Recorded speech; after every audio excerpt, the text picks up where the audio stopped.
Johan Sundstein has climbed some of the highest heights in gaming. He and his team have lifted the most valuable trophy in esports not once, but twice. They are the top team right now. Everyone else was switching people in and out, but OG were able to stay as a unit. Add to that countless other individual tournament wins, and the 27-year-old tops the list as the richest esports player ever. So with $7.4 million in prize winnings, what does a gaming-obsessed champion buy? A 17-bedroom gaming complex in Portugal is a good start. Growing up, I really wanted to revolve my life around games, and now I have this thing dedicated to games, and it's a wonderful thing. Johan's been a professional for 10 years now, playing Dota 2, a hugely popular multiplayer fantasy battle game. He's known online as No Tail and is originally from Denmark. He moved to Lisbon for the warm weather and bought his house nearly a year ago. But the renovation's been slow going thanks to COVID. He's had to prioritise. Furnishings can wait. High-speed internet and gaming PCs are the real esports essentials. I've spent 400,000 so far renovating and buying stuff, furniture, material. I'm spending 1.5 on. I'm also giving myself another 300k to work with, so up to 1.8. 1.8 million. Yeah. That's a lot of money. It's a good chunk. It's a good chunk, yeah. We join him on a busy weekend of competition. 4 online matches in a tournament with $500,000 at stake. The pandemic's forced all his competitions online. Well, Johan's team manager has just kicked us out of the game room. The players need complete focus. They don't want any distractions, including cameras and us in the room. So we're watching it next door on a projector. This is the feed that's being pumped all over the world. Hundreds of thousands of people are watching this. Dota 2 is hard to follow. In a flurry of spells and fireballs, we watch as Johan's OG team trounce their opponents. Under the team balls, they just call it. They just call it. They are done. Right now, Johan is doing post-match interviews with the casters on the internet. We can go in. So how did it go? It was good. We won. Yeah, we won. It was an important game for us. By us winning this game, we're very likely heading into some sort of tiebreaker. Like many esports stars, Johan's video game habits started young. I had my first Game Boy when I was still doing potty training. How many hours were you playing when you were sort of 13, 14, when you were really starting to get into it? I was playing a lot. I was getting home from school and basically playing till night. Up to 12 hours, sometimes more. During weekends it was more. I'd be playing 20 hours if I could. At the age of 13, 14? Yeah. My mom was also pulling the plug, and this is when I was getting maybe a bit of pushback because they were worried about my health. And also started worrying a bit about my future. I struggled a bit with school from 15 to 17, and or like late 16, and I just quit. After that, I never looked back.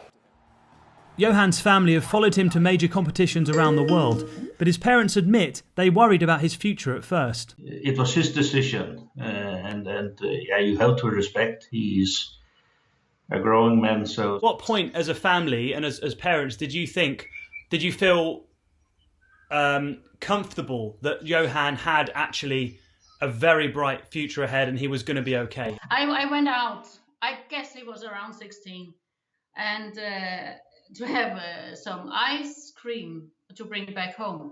And there was this, a friend of him was selling me the ice cream. And he said, do you have any idea how good Johan are in playing games?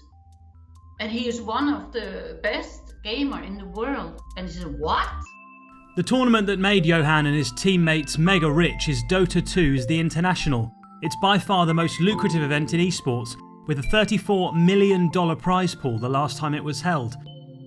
The Fortnite World Cup, only held once so far, had $30 million. The next 2 events topping the list are League of Legends and Call of Duty. But the pandemic has hit some esports events hard.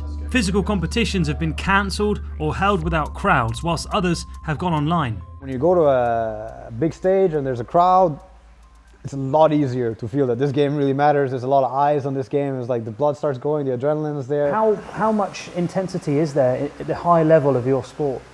There's a huge dark side to this, and it's the mental strength that it can take. And there's also the group aspect to it that amplifies it and can amplify it and make you feel terrible. I get negative myself. I get very sad. Like, sadness is my number one enemy, and he keeps saying hi to me.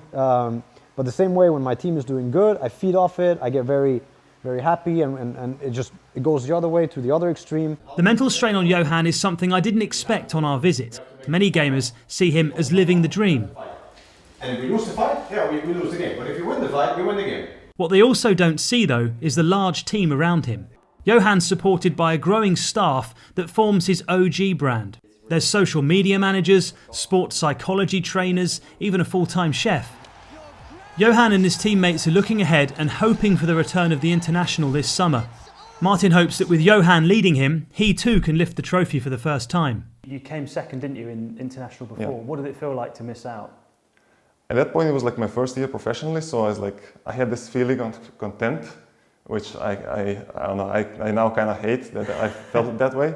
Because yeah, this was my first international back then, and I got to the final, I'm like, holy shit, what just happened? You know, I'm playing in the final, and I'm like, if I was playing in the final now, I would feel so much differently. I would like, maybe this is my last chance, I need to try my best. And I have no regrets that day.